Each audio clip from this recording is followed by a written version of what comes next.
హల్లెలూయా. సరే, మంచిది. ఇప్పుడు జాగ్రత్తగా వినండి. బేతనియా గ్రామంలోనికి అనేక నేను వాక్యంలోకి వస్తున్నాను, జాగ్రత్త వినండి. యేసు ప్రభుల వారు శరీరధారి లోకంలో ఉన్నప్పుడు అనేక ప్రాంతాలు తిరుగుతూ ప్రయాణిస్తూ బేతనియా ప్రాంతానికి వచ్చారు. ఆయన మార్గం గుండా వెళుతూ ఉన్నప్పుడు మొట్టమొదటి ఎవరు చూశారంటే మార్తమ్మ ప్రభుల వారిని చూసి అయ్యా అయ్యా మా ఇంటికి రండి అని యేసు ప్రభుల వారిని ఇంటిలోనికి ఆహ్వానించింది. ఎవరు అంటే మార్తమ్మ. ఇప్పుడు అన్నిటికంటే కూడా శ్రేష్టమైన వారు ఎవరంటే ప్రభు అయినటువంటి యేసుక్రీస్తే. కాబట్టి ఉత్తముడైనటువంటి యేసు ప్రభుని వారు చూసింది మార్తమ్మ, ఇంటిలోకి ఆహ్వానించింది మార్తమ్మ.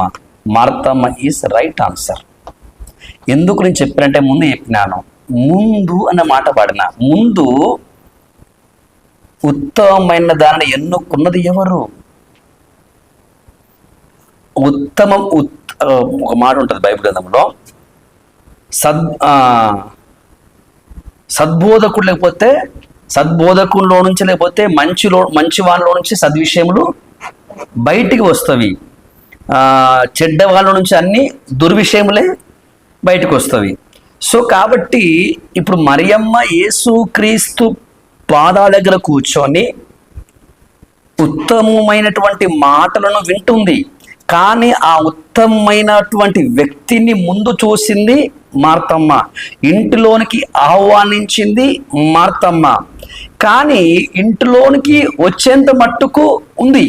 కానీ యేసు ప్రభుల వారి ఇంట్లోకి రాగానే ఆయన విడిచిపెట్టి వెళ్ళిపోయింది. దాని తర్వాత మనం చూస్తున్నాము, ఆ తర్వాత మరియమ్మ వచ్చి యేసుక్రీస్తు పాదాల దగ్గర కూర్చొని ఆయన మాట వినడము ఆరంభించింది.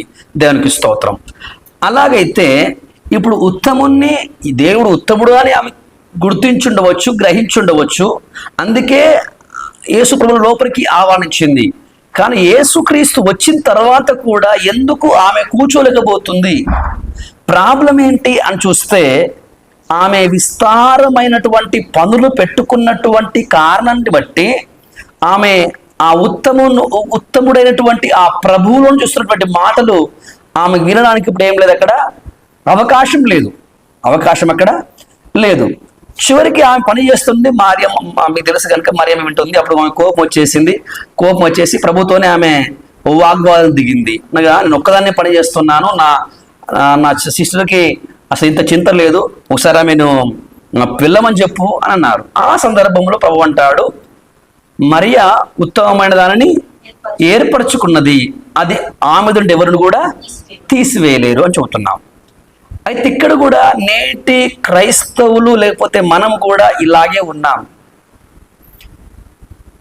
ఇప్పుడు నేను అడుగుతున్నాను, ఈరోజు వ్యక్తిగతంగా యథార్థంగా మనం పరీక్షించుకుందాం. నేను మీకు తెలియని చెప్పట్లేదు, మీకు తెలుసు. జస్ట్ ఒకసారి నేను ప్రార్థనలు ఉన్నప్పుడు దేవుడు మీకు ఈ విషయాన్ని గుర్తు చేస్తున్నాను. యథార్థంగా మనల్ని మనం పరీక్షించుకుందాం.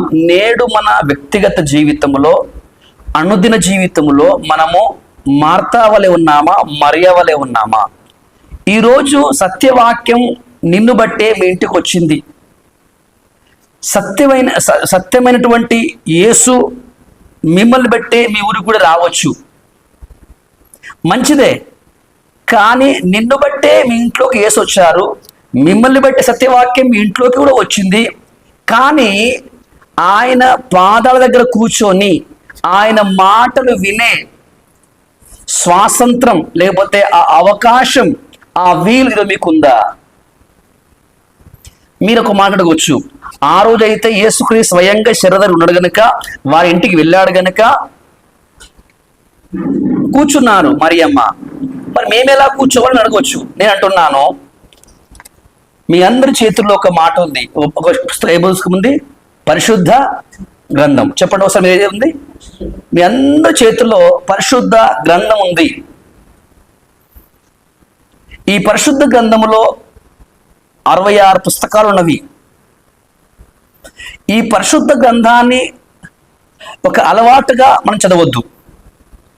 రెండవది, పాసగా చదవమంటున్నారు కాబట్టి చదవద్దు. మూడవది, వేరే వారికి వాక్యం చెప్పాలి కాబట్టి మీరు చదవద్దు. మరి ఎందుకు మనం వాక్యం చదవాలి అంటే, దీంట్లో ఉన్నటువంటి ప్రతి అక్షరం, దీంట్లో ఉన్న ప్రతి లేఖనము పరిశుద్ధాత్మ ప్రేరేపణ ద్వారా రాయబడింది. హల్లెలూయా. ఈ 66 పుస్తకాలు కంప్లీట్గా పరిశుద్ధాత్మ యొక్క ప్రేరేపణ ద్వారా వ్రాశారు. కాబట్టి ఇప్పుడు మనం బైబిల్ చదువుతున్నప్పుడు స్పష్టమైనటువంటి ఒక ఆలోచన మనకు ఉండాలి. ఇప్పుడు నేను వాక్యం చదువుతున్నానంటే అర్థం ఏంటి? నేను దేవుని యొక్క స్వరాన్ని, దేవుని యొక్క ఆలోచనను వినడానికి నేను వాక్యం చదువుతున్నాను. దేవునికి స్తోత్రం. హల్లెలూయా. నేను చదువుతున్నాను దేవుడి యొక్క స్వరం వినడానికి, దేవుని యొక్క ఆలోచన నేను తెలుసుకోవడానికి ఏం చెబుతున్నాను? వాక్యం చెబుతున్నాను. ఒక్కసారి పరీక్షించండి, ఒక్క రోజుకు ఎన్ని గంటలు నీ చేతిలో బైబిల్ ఉంటుంది? అనగా ఈ బైబిల్ను పట్టుకొని నువ్వు ఎంతసేపు కూర్చుంటున్నావు? నా మాట అందరు వింటున్నారా? ఈ పరిశుద్ధ గ్రంథాన్ని పట్టుకొని ప్రార్థన చేసి, ప్రభువా ఇదిగో నీ పరిశుద్ధ గ్రంథమును నేను చదువుతున్నాను, జ్ఞానం కోసం కాదు, వేరే వారికి బోధించడానికి కాదు, నేను ఈ మాటలు చదువుతున్నప్పుడు నీ స్వరం నా మనసుకు అర్థం కావాలి, నీ ఆలోచన నా ఆత్మకు అర్థం కావాలి అని మీ శరీర ప్రాణాత్మ దేవునికి ప్రార్థనలో అప్పగించుకొని ఈ పరిశుద్ధ గ్రంథాన్ని పట్టుకొని ఒక్క రోజుకు నీవు ఎంతసేపు కూర్చుంటున్నావు? వాక్యమైన యేసు మీ ఇంట్లో లేడా? ఉన్నారా లేరా చెప్పండి? వాక్యమైన యేసు మీ ఇంట్లో ఉన్నారా లేరా? ఉన్నారు. మంచిది. మీకు మార్తమ్మ అంటే చిన్న చూపు, మార్తమ్మ అంటే మీకు అసహ్యం, మార్తమ్మ అంటే మీకు ద్వేషం, మార్తమ్మ అంటే మీకు కోపం. ఓకే, మంచిదే. ఇప్పుడు మనం ఏం తెలుసుకోవాలి? నేను మార్తమ్మలకు ఉండదు, మరియమ్మలకు ఉండాలి. ఇప్పుడు మార్తమ్మ కథ అంతా విని, మరియమ్మ కథ అంతా విని మళ్ళా మనము కూడా మార్తమ్మ లేకుంటే మనకి ఏం బుద్ధి వచ్చినట్లు? మనం ఏం నేర్చుకున్నట్లు? ఆ వాక్యం చదివే లాభం, ఆ వాక్యం వినేం లాభం, ఆ వాక్యం ధ్యానించే లాభం? ఒక్కసారి లోతుగా ఒకసారి పరీక్షించండి. కొంతమంది చెప్తున్నామా, కొంతమంది ఏమంటారంటే నాకు ఇది చదవాలనిపించట్లేదు. చదవాలనిపించదు కాబట్టి చేస్తావు, నువ్వు పక్కకు పెడతావు. దేని పక్కకు పెడతావు? ఈ రోజుల్లో విశ్వాసులకు, యవనస్తులకు పక్కన పెట్టడం అనేది చాలా ఈజీ పని. దేన్ని? అంటే అంటే బైబిల్ పక్కకు పెడతారు, ప్రార్థన జీవితం పక్కకు పెడతారు, వాక్య ధ్యానం పక్కకు పెడుతున్నావు. నిజంగా నీకు వాక్యం అర్థం కాకపోతే, నిజంగా నీకు వాక్యం అర్థం కాకపోతే బైబిల్ పక్కకు పెట్టొద్దు, ఒక పూట భోజనం పక్కకు పెట్టు, నీకు బైబిల్ అర్థమవుతుంది. దానికి స్తోత్రం. హల్లెలూయా. నిజంగా నీకు బైబిల్ అర్థం కాకపోతే, బైబిల్ చదువుతున్నప్పుడు దేవుడిని స్వరం నీకు వినబడకపోతే నువ్వు బైబిల్ పక్కకు పెట్టొద్దయ్యా. అమ్మా, నువ్వు బైబిల్ పక్కకు పెట్టద్దు, ఒక పూట భోజనం పక్కకు పెట్టు. ఖచ్చితంగా ఏమర్థమవుతుంది? వాక్యం అర్థమవుతుంది. లేదు, ఒకరోజు ఒక హాఫ్ డే నీ సెల్ ఫోన్ స్విచ్ ఆఫ్ చేసాయి, అప్పుడు ఖచ్చితంగా తెలుసు మీకు అర్థమవుతుంది. కానీ ఒక పూట భోజనం పక్కకు పెట్టే మనసు నీకు లేదు. ఒకరోజు నీ సెల్ ఫోన్ లేకపోతే కనీసం ప్రార్థించేటప్పుడు, వాక్యం చదివేటప్పుడు స్విచ్ ఆఫ్ చేసే పక్కకు పెట్టే మనసు లేదు. కానీ వాక్యం మీకు అర్థమైపోవాలి. అంటే ఎట్లా ఉంది మన జీవితం అంటే, ప్రభువా నేను నా అక్క, నేను నా సిస్టర్ బట్టుతాం, నువ్వు వాక్యం చెప్పు అక్కడికి వెళ్ళి. ప్రభువా మేమిద్దరం వంట చేస్తాం, నువ్వు వాక్యం చెప్పు అక్కడికి వెళ్ళి. ప్రభువా మేము ఇక్కడ వంట చేస్తాం, నువ్వు అక్కడికి వాక్యం చెప్పు. అనగా మా పని బాధ మీ పని. అవునా కాదా? అవునా కాదా?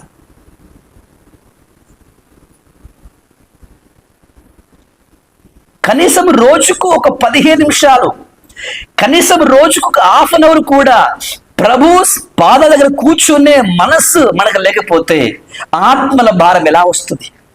ఆత్మాభిషేకం ఎలా వస్తుంది? దేవుని ఆలోచనకు ఎలా వస్తుంది? నిత్య జీవనం ఎలా సిద్ధపరచబడగలవు? ఈరోజు చాలా మంది విశ్వాసులు రెడీమేడ్ ఫుడ్ అలవాడిపోయారు. అంటారు ఏమంటారు అని, ఆన్లైన్ ఫుడ్, దాని ఏమంటారు, జొమాటో, జొమాటో ఏమని చేయలేదు ఎప్పుడు. అది ఫోన్ కొడితే ఇంటికి వచ్చేస్తుంది. పొయ్యి ముట్టించే పనుల, భోగాలు కడిగే పనుల, ప్లేట్లు కడిగే పనుల, ఇంకా చేతి కడుక్కోవాలి. ఇక అది కూడా రేపు చేతి కూడా కడుక్కుంటుంది. ఇక స్పూన్లు వచ్చినాయి కదా, ఇక స్పూన్లు వాడిచ్చింది కనుక ఇక చేతులు కడిగే పనుల. ఈరోజు ఏమైపోయింది, బేస్తవారం ఒకటి, శుక్రవారం ఒకటి, శనివారం ఒకటి, ఆదివారం ఒకటి, పొద్దున ఒకటి, నైట్ ఒకటి, యూట్యూబ్లో, ఫేస్బుక్లో, వాట్సాప్లో వస్తూనే ఉన్నాయి. కథం. ఇంక నీవెందుకు మొక్కలేసి ప్రార్థిస్తున్నావు? ఇంక నీకు ఇప్పుడు మొక్కల ప్రార్థన అయిపోయింది. మీకేం కర్మ, సేవ కూడా అయిపోయింది అనుకోండి. మోకాల ప్రార్థన లేదు, కన్నీటి ప్రార్థన లేదు, ఆత్మలకునే భారం లేదు. ఎందుకు? అసలు దేవునితో సంబంధం లేదు. ఎందుకంటే ఈ వాక్యం వింటారు, ఈ పాస్టర్ చెప్పారు, రేపు ఇంకో వెళ్తారు, ఆ పాస్టర్ అంటే ఈ పాస్టర్ చెప్పారు, ఆ పాస్టర్ చెప్పారు, ఆ పాస్టర్ చెప్పారు.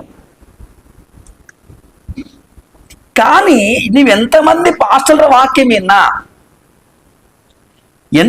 ఎన్ని వాక్యాలు యూట్యూబ్లో ఉన్నా అది రెడీమేడ్ ఫుడ్డే. అది తృప్తినివ్వదు. అది అమ్మ చేతి వంట కాదు. హల్లెలూయా. కానీ యథార్థంగా ఒక 10 నిమిషాలు మోకాల మీద ఉండి 2 చేతులు పైకెత్తి కాసేపు దేవుని యథార్థంగా హృదయపూర్వకంగా ఆరాధించుకొని ఆ ఆత్మతో దేవుని తాక్కొని, ఆ మనసులో దేవుని ఆత్మతో కలుసుకొని, అప్పుడు ఆ మనసులో దేవుడు ప్రేరేపించినటువంటి ఆ అధ్యాయాన్ని, ఆ వాక్యాన్ని మొత్తము చక్కగా చదివినప్పుడు అప్పుడు ఎంత సంతోషము, ఎంత ఆనందము. అది టేస్ట్ కదా. హల్లెలూయా.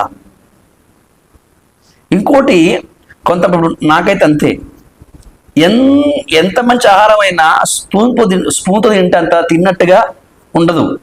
అది ఆహారమే, కానీ మనం మంచిగా చేయబెట్టుకొని ఆ పచ్చడ, ఏమంటారు, కూర, పెరుగు అన్నీ వేసుకొని మంచిగా కలుపుకొని నోటి పెట్టుకుంటే ఆ టేస్ట్ వేరే. సేమ్ ఆహారమే, కానీ స్పూన్తో తిన్నప్పుడు టేస్ట్ వేరుంటుంది, చదివినప్పుడు టేస్ట్ వేరుగా ఉంటుంది. ఆహారం ఒకటే, ఆ తృప్తి వేరు, ఆ టేస్ట్ వేరు. నేను మనం చెప్తున్నాను, వ్యక్తిగతంగా కొద్దిసేపు అయినా సరే దేవుని పాదాల దగ్గర కూర్చొని నేర్చుకోవాలి. హల్లెలూయా. ఈ అనుభవం నిజంగా మనకు ఉన్నదా అని అడుగుతున్నా. అది విషయం అడిగేది. ఈ వాక్యం మీకు తెలియదు, ఇప్పుడు నేను మరలా చెప్తున్నాను చెప్పట్లేదు. ఈ అనుభవంలో మీరు ఉన్నారా? దేవుని పాదాల దగ్గర కూర్చునే అనుభవం మనకుందా ఈరోజు? రెండవది, ఒకటేమో దేవుని స్వరాన్ని వినడానికి, ఆయన ఆలోచన తెలుసుకోవడానికి, జీవాహారమైన వాక్యాన్ని భుజించడానికి చేస్తున్నాం మనము. ఆయన దగ్గర మనం కూర్చుంటున్నాం. రెండవది, సంఘక్షేమం అంటే సంఘములో ఉన్నటువంటి విశ్వాసులు ఆత్మీయ క్షేమాన్ని పొందుకోవాలి. నెంబర్ 2, నశించిపోతున్న ఆత్మలు దేవుని రాజ్యంలో, దేవుని సంఘంలో చేర్చబడాలి. ఆయా ప్రాంతాల్లో సువార్త సభలు జరుగుతూ ఉన్నవని, లేకపోతే మీటింగ్ జరుగుతూ ఉన్నవి, కొంతమంది పని చేస్తూ ఉన్నారు రోడ్ల మీద. ప్రభు, వారిని రక్షించము, వారిని విడిపించుము, వారిని క్షమించుము, నశించిపోతున్న అనేక ఆత్మలు మీ రాజ్యంలోకి మీరు ఆకర్షించమని ఆయన కాళ్ళు పట్టుకొని ఏడ్చే విజ్ఞాపన చేయడానికి మీరు కూర్చుంటున్నారు. వ్యక్తిగతంగా ఒక్కసారి ఆలోచించండి. ఈరోజు నిజంగా నిన్ను నువ్వు పరీక్షించుకో. నువ్వు మార్త వలె ఉన్నావా, మరియ వలె ఉన్నావా? దేవుని స్వరం కోసము, సంఘక్షేమం కొరకు, నశించిపోతున్న ఆత్మల కొరకు, క్రీస్తు యేసు యొక్క 2వ రాకడ కొరకు ఈ అన్ని అంశాల ముందు పెట్టుకొని నీవు ఆయన పాదాల కాడ కూర్చుంటున్నావా? ఒక్కసారి ఆలోచించు. ఒక భయంకర విషయం చెప్తాను మీకు. ఇది మీరు కలనుకుంటారో దర్శనం అనుకుని మీ ఇష్టం. నేను వారి పేరు చెప్పను. ఇది నిన్ను ప్రార్థన చేసుకొని ఇట్లా తలవాల్చుకున్నాను. వెంటనే నాకు కళ్ళకు వచ్చేసింది. ఏంటి అంటే, నేను మనందరినీ, కొంతమంది నా సహోదరు నాతో ఉన్నారు, వారి పేర్లు ఎందుకు, కొంతమంది సహోదరు నాతో ఉన్నారు. అయ్యా, మనం పలానా ఊరికి మనం మీటింగ్ రమ్మన్నారు, వారికి వాక్యం చెప్పి రావాలి, మీరు వస్తారంటే, అన్న మేము వస్తాం, నేను వస్తామని అందరూ అప్పుడప్పుడు రెడీ అయిపోయారు. అందరూ ఆడపిల్లలు అందరూ ఇంటికి వెళ్ళాం. ఇంటికి వెళ్ళి ఇట్లా అరుగులు కూర్చున్నాం. కూర్చోగానే ఆ ఇంటి యజమాని ఏమన్నాడంటే, అయ్యా కొంచెం మీటింగ్ అవ్వడానికి కొంచెం లేట్ అవుతుంది, ఎందుకంటే ఈ వాటర్ ట్యాంక్, పెద్ద వాటర్ ట్యాంక్ ఉంది, ఒక్క చుక్క నీళ్ళు లేవు దాంట్లో. అయ్యా కొంచెం నేను ఏమని చేస్తాను, ఈ కొంచెం ఆ ట్యాంక్లో వాటర్ నింపుకొని వచ్చి నేను ప్రార్థనలు కూర్చుంటాను, మీరు ఏమనుకోదు కొంచెం కూర్చోండి అని అన్నారు. సరే బ్రదర్ అన్నాను. ఆ బ్రదర్ వెళ్ళిపోయాడు, వాటర్ కోసం వెళ్ళిపోయాడు. వెళ్ళిపోగా నాకు అనిపించింది, ఇప్పుడు ఆ ఇంటి యజమానుడు ఒక్కడు పని చేస్తే మేము అందరం కూర్చుంటే బాగుండదు కదా. సరే మనం కూడా మనిషి ఒక బిందె వాటర్ కోసం అనుకోండి, అది అర్ధగంట అయిపోయేది 10 నిమిషాల్లో స్పాట్ అయిపోతుంది. కాబట్టి బ్రదర్స్ నేను ముందు ఉంటాను, మీరు ఇట్లా ఉండండి అని మొత్తం లైన్ కట్టినాం. లైన్ కట్టి ఒక వ్యక్తి ఇది వాటర్ ముంచిస్తుంటే అట్లా మనం ఆ ట్యాంక్లో వస్తున్నాం. నేను కూడా ఉన్న దాంట్లో పరిచయలు ఉన్నా. అట్లా ఏం చేసినామంటే మొత్తం ఆ ట్యాంక్ వాటర్ నింపేసినాం. వాటర్ నింపగానే ఒకటేసారి ఆ ట్యాంక్ పగిలిపోయింది. ట్యాంక్ పగిలిపోయింది, వాటర్ మొత్తం ఇల్లంతా అయిపోయింది. ఇప్పుడు ఏం చేయాలి? మీటింగ్ క్యాన్సల్, నీళ్ళు లేవు, ఇల్లు మొత్తం నాశనం. నాకు ఏడుపు వచ్చేస్తుంది. అలా ఏడుస్తూ ఉన్నప్పుడు ఒక స్వరం పడింది, ఈరోజు పరిచర్య అనేక చోట్ల ఇలాగే ఉంది. నీవును నీతో వచ్చువారు ఎవడో కట్టిన ట్యాంకులల్లా పరిశుద్ధాత్మనే వాక్యం నీళ్ళు నింపడానికి వెళ్ళకండి. ఎందుకంటే ఆ ట్యాంక్ కట్టబడింది ఇసుకతో కట్టబడింది, కానీ పైకి మాత్రం సిమెంట్ కనబడుతుంది. మాకు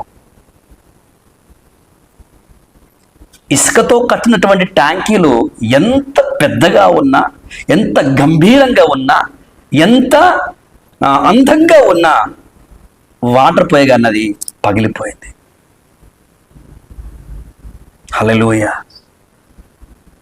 ఆ తర్వాత నాకు ఇర్మియా గ్రంథంలో వాక్యం వచ్చింది, నీళ్లు నిలువని తొట్లను తమ కోసం వారు నిర్మించుకున్నారు. ప్రయాసవంతమైపోయింది. ఇప్పుడు మనము ఊరుకెళ్ళి ఉపవాసం ఉండి కన్నీళ్ళు కాల్చి వాక్యం చెప్తున్నాం, కానీ ఆ వాక్యాన్ని వారు ఉంచుకోవట్లేదు. ఎందుకంటే వారి మనస్సు అంటే వారికి మార మనసు లేదు, రక్షణ అనుభవం లేదు. ఆశీర్వాదాల కొరకు, ఆ రోగాలు పోవడానికి, ఇంకా పెళ్లిల కోసం వారు ప్రభు నమ్ముకునేవారు. ఈ పెళ్లిల కోసము, లేకపోతే ఆశీర్వాదాల కొరకు, పిల్లలు పుట్టడానికి, లేకపోతే ఉద్యోగాల కోసం ప్రభులోకి వచ్చినటువంటి 20 ఏండ్లు 30 ఏండ్ల పెద్ద విశ్వాసులకు అభిషేకం కోసం ప్రార్థన చేస్తే ఆ అభిషేకం దాంట్లో ఉండే అవకాశమే లేదు. సో కాబట్టి పరిశుద్ధాత్మ అనే ఆ నీరు, ఆ ఉపదేశం అనే ఆ నీరు ఒక హృదయంలో ఉండాలంటే ముందు ఆ వ్యక్తికి మారు మనసు కావాలి. హల్లెలూయా. ఎవరైతే మారు మనసు పొందుకున్నారో, మారు మనసు పొందినటువంటి అనగా పాత మనసు వెళ్ళిపోయి కొత్త మనసు ఎవరికి వచ్చిందో ఆ కొత్త మనసులోనే నూతన అభిషేకం అనేది వచ్చేస్తుందన్నమాట.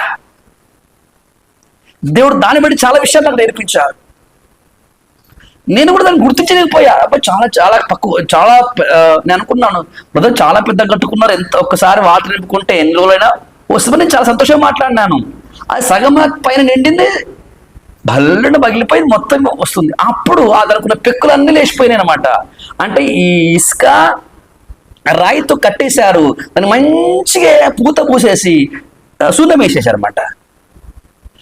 దగ్గర మెరుస్తుంది. ప్రభు చెప్పారు, ఒక మాట కనబడింది, నేటి విశ్వాసం నేటి సంఘం ఇలాగే ఉంది. పైకి మెరుస్తున్నారు, పైకి అందంగా ఉన్నారు, ఇదిగో చూడు మేము ఇన్ని ఏళ్ళ విశ్వాసం చెప్పుకుంటున్నారు. కానీ నిజమైన ఉపదేశమును, నిజమైన ఆత్మ నడిపింపును అనుభవించినటువంటి క్రైస్తవ్యం. హల్లెలూయా. ఈరోజు కొన్ని సంవత్సరాల నుంచి నీకు మార్తమ్మ తెలుసు, మరియమ్మ తెలుసు.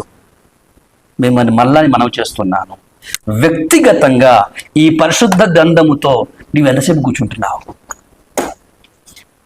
నెంబర్ 2, నీ కుటుంబం యొక్క, నీ బిడ్డల యొక్క, నీ ప్రాంతం యొక్క ఆత్మ క్షేమవృద్ధి నిమిత్తం, నీ సంఘం యొక్క ఆత్మీయ క్షేమవృద్ధి నిమిత్తం ఎన్ని గంటలు కూర్చుంటున్నావు? అంటే బైబిల్ పక్క పెడుతున్నావు, అర్థం కావట్లేదని. మరి రాజకీయాలు పక్క పెడుతున్నావా? క్రికెట్ పక్క పెడుతున్నావా? లేదు. మనం దేని పక్క పెట్టము? అది అర్థమైనా అర్థకపోయినా దాన్ని మాత్రం వింటూనే ఉంటారు. ఇట్లా చూస్తారు, అయిపోయింది. అర్థం కాలేదు బ్రదర్, అది కదయ్యా దేవుని ప్రేమ, దేవుని వాక్యం, దేవుని ఆలోచన అర్థం కాకపోతే పక్కకు పెట్టవలసింది పరిశుద్ధ గ్రంథాన్ని కాదు, ప్రార్థనా జీవితాన్ని కాదు. ఒక పూట ఆహారం పక్కకు పెట్టు, ఒక పూట ఏమంటారు మన సెల్ ఫోన్ పక్కకు పెట్టు. అప్పుడు ఆటోమేటిక్ నీ జీవితంలో దేవుని యొక్క ప్రేమ అన్నీ పెరుగుతూ వస్తాయి. హల్లెలూయా. ఒక్కసారి పరీక్షించండి. దేవునితో సహవాసం చాలా మంది కనుమరుగైపోయింది. కొంతమంది స్తుతించలేకపోతున్నారు. ఇది ఒక సలహా మీకు ఇస్తాను, రేపు చెప్తాను నేను క్లాస్లో. చాలా మందికి బైబిల్ చదవడం రావట్లేదు. మొన్న ఒక వాక్యం చదివాను, ఏం వద్దులే బాగుండదు. ఎందుకు చదవట్లేదంటే వాళ్ళు బైబిల్ ఎలా చదవడం నేర్చుకున్నారంటే మనసులో బైబిల్ చదువుతున్నారు. అంటే బైబిల్ 3 రకాలు చదువుతారు అనమాట. ఒకటేమో మనసుతో, రెండవది కళ్ళతో, మూడవది నోటితో. ఇప్పుడు ఉదాహరణకు నేను చదువుతున్నా, ఇప్పుడు ముంగటే నేను చదువుతున్నాను.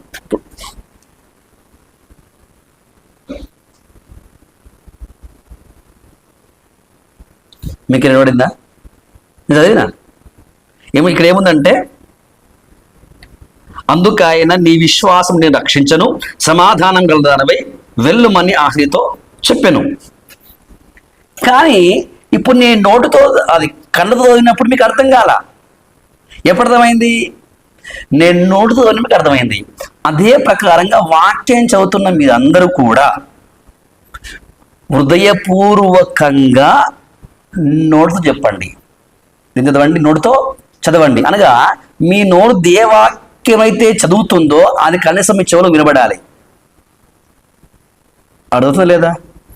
కనీసం 10 మంది వినబడిపోయినా నీవే వాక్యాన్ని చదువుతున్నావో, ఏ అధ్యాయం చదువుతున్నావో, ఏ అంశం చదువుతున్నావో ఆ అంశం వినబడాలి, కనీసము నీ చెవులో వినబడాలి. కానీ చూసుకుంటా అవుతే రేపు వాక్యం చదవండి అంటే అప్పుడు రాదు. ఎందుకు? నీ కన్నుకు, నీ మనసుకు, నీ నోటికి ఏం అలవాటు అయిపోయింది? అలా చూసుకుంటే వెళ్ళిపోవడం అలవాటు అయిపోయింది. కాబట్టి 10 మందిలో వాక్యం చెప్పేటప్పుడు కానీ, లేకపోతే వేరే సేవలు వాక్యం చెప్తున్నప్పుడు నువ్వు చదవడానికి నీకు చాలా కష్టమైపోతుంది. నీకు వాక్యం చదవనికే రాదు. హల్లెలూయా. కాబట్టి ఈరోజు అంటే సంఘము రాను ఎలా అయిపోతుందంటే, ఒక పక్షవాతం వచ్చినటువంటి వాళ్ళు ఎలా ఉంటారు, లేకపోతే కొంతమంది శరీరం, కొంతమంది చూస్తే 20 ఏళ్ళు అంటారు, 30 అంటారు కదా, ఇంతే చిన్నగా ఉంటారు వాళ్ళు, మరుగుజ్జులు. ఈరోజు సంఘము వయసు చూస్తే 10 ఏళ్ళు, 20 ఏళ్ళు, 30 ఏళ్ళు ఉంది, కానీ ఆత్మీయ క్షేమవృద్ధి అనేది, ఆత్మీయ ఎదురు అనేది చాలా మందికి కనుమరుగైపోయింది. కారణం ఏంటంటే ఈరోజు పనికి ఎక్కువ ప్రాధాన్యత ఇస్తున్నారు, ప్రార్థనా జీవితానికి, లేకపోతే వాక్య పఠనానికి, వాక్యధనానికి చాలా తక్కువ సమయం ఇస్తున్నారు. ఎంత పనున్నా నువ్వు స్నానం మానుతావా? మానవు. ఎంత పనున్నా బ్రషెస్ మానుతావా? మానవు. ఎంత పనున్నా సెల్ ఫోన్ చూడడం మానేస్తావా? మానేవు. ఎంత పనున్నా సరే అన్ని పనులు బాగున్నాయి, కానీ ఏమో బిజీ అంటే అర్థం ఏంటంటే నీ పేరు మార్చాలి. దేవుడు అబ్రహాం పేరు మార్చినట్లుగా, దేవుడు శారమ్మ పేరు మార్చినట్లుగా మన పేరు మార్చాలి. ఏ పేరు పెట్టాలి? మనందరి పేర్లు మార్తని పెట్టాలి. మనందరం మార్తలమైపోతున్నాం. హల్లెలూయా. కాబట్టి ఈరోజు ఒక్కొక్క విశ్వాసి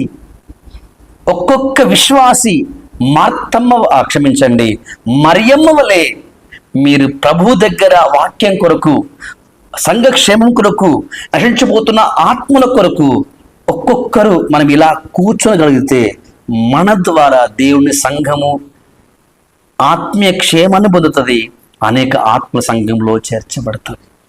హల్లెలూయా. తల్లి, చెల్లి, తమ్ముడా, ఒక్కసారి ఆలోచించు. మనం కూడా అభిషేకాలు చెప్పాడు, దేవుడు యోనాను నినివేకి వెళ్ళమంటే తార్షీషు వెళ్ళాడు. ఆయన అవధేయత. దేవుడు ప్రతిరోజు చూస్తున్నాడు, నా బిడ్డ నా మాట కోసం బైబిల్ అవుతుందేమో, నా మాట కోసం, నా ఆలోచన కోసం వాళ్ళు ప్రార్థిస్తారేమో, నా శక్తి కోసం నా ఎదుకు వస్తారేమో అని దేవుడు ఏదంట దినమంతా చేతులు చాపి పొద్దు నుంచి రాత్రి వరకు ఆయన హస్తంలో చాపే ఉన్నవి. కానీ ఈరోజు వాక్యం కాడికి రావట్లేదు, ఆయన కాడికి రావట్లేదు.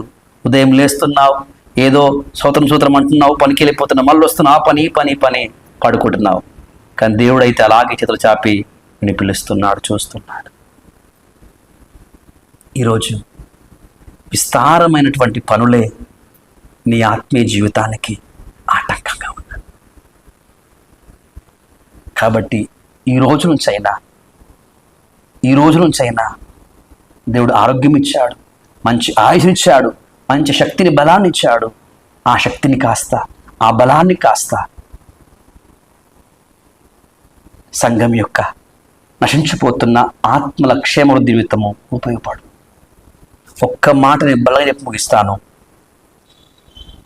నీకు ఎంత బైబుల్ జ్ఞానం ఉన్నా, మనం ఎంత పండితులమైన, ఎన్ని బుక్స్ చదివినా ప్రార్థనా జీవితం లేకపోతే, ప్రభుత్వ వ్యక్తిగత సహవాసం లేకపోతే నీలో జీవం ఉండదు.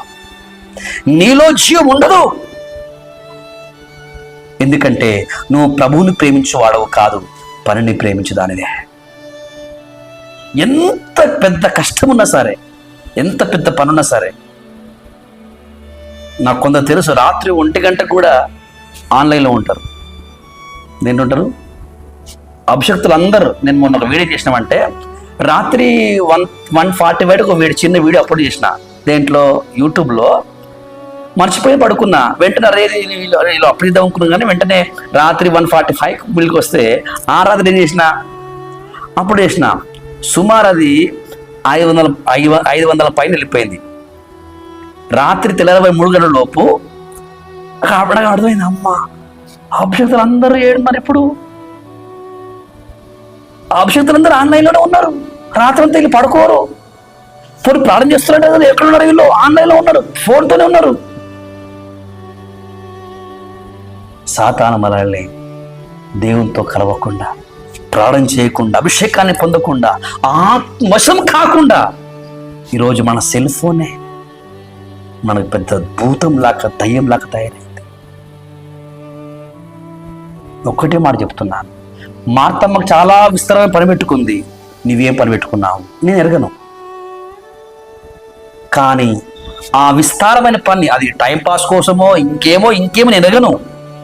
కానీ మొత్తం మీద నీకున్న పని, శ్రేష్టమైన క్రీస్తు ఉన్నాడు. ఆ శ్రేష్టమైన క్రీస్తు నోట్లో నుంచి శ్రేష్టమైన వాక్యం వస్తుంది, శ్రేష్టమైనటువంటి నిత్య జీవానికి ఇవ్వడానికి.